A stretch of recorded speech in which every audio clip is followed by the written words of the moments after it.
அரசியல் களத்திற்கு அன்புடன் வரவேற்கிறோம். இந்தியா கூட்டணி பலவீனம் அடைந்திருக்கிறது என்ற ஒரு கருத்தை சிதம்பரம் போன்ற ஒரு மூத்த தலைவர்கள் ஒரு பொதுவெளியில் அறிவிக்கிறதுன்றது ஏற்றுக்கொள்ள முடியாத ஒரு விஷயம். கட்சியை விமர்சனம் செய்யக்கூடாது என்று இல்லை. காங்கிரஸ் கட்சி அதற்கான தளத்தை நமக்கு அமைத்து கொடுத்திருக்கிறது என்பது நிதர்சனமான உண்மை. ஆனால் இடம்பொருள் ஏவல் என்பது விமர்சனத்திற்கும் பொருந்தும். அதை நம்ம காலையில் கூட அந்த விஷயத்தை நான் ஷேர் பண்ணியிருந்தேன். மரியாதைக்குரிய மூத்தவர் பெரியவர் சிதம்பரம் ஐயா அவர்கள் கூறிய கருத்தை நான் பதிவிட்டிருந்தேன்.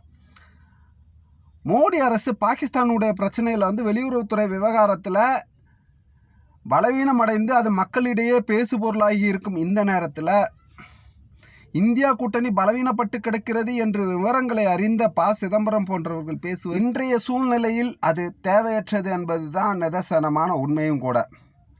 ஆனால் கட்சியின் உள்ளே உங்களுக்கு கொடுக்கப்பட்ட தருணங்கள்ன்றது நிறைய இருக்குது. நீங்கள் ஏற்படுத்தக்கூடிய தருணங்கள்ன்றது இருக்குது. உங்களுக்கு ஒரு நிகரான தலைவர்கள் கூடக்கூடிய இடத்துல இதை பற்றி விவாதிக்கிறதுன்றது சரியான விஷயமா இருக்கலாம். ஆனால் இதை பொதுவெளியில் கட்சி குறித்த விமர்சனங்களை வைப்பதுன்றது கட்சியை மேலும் பலவீனமடைய செய்யும் என்பது வலுப்படுத்தும்னு நீங்கள் நினைக்காதீங்க. இது நிச்சயமாக கட்சியை பலவீனமடைய செய்யக்கூடிய ஒரு காரணியாக தான் அமையும். சசி தரூர் கூட இது மாதிரி பேசுவார். சிதம்பரம் அவர்கள் இது போன்ற தலைவர்கள் இது போன்ற செயல்களை தவிர்ப்பது கட்சியின் எதிர்காலத்திற்கு சிறப்பானதாக இருக்கும்.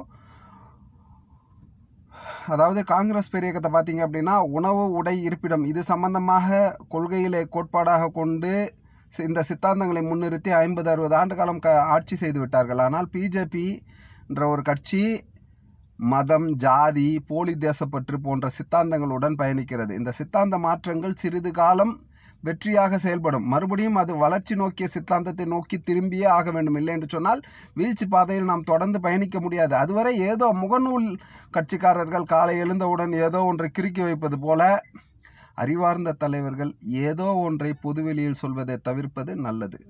பொதுவெளியில் பாரதிய ஜனதா கட்சியை கண்மூடித்தனமாக எதிர்ப்பது ஒன்று மட்டுமே அந்த கட்சியை நாம் பலவீனப்படுத்தக்கூடிய ஒரு இடமாக இருக்கும். அதற்கான வாய்ப்பினையும் பாஜகவினர் கொடுத்திருக்கிறார்கள் என்பது நமக்கு கூடுதல் பலம். நன்றி அவர்களை மற்றவர்கள் சந்திப்போம். ஜெய்ஹிந்த்.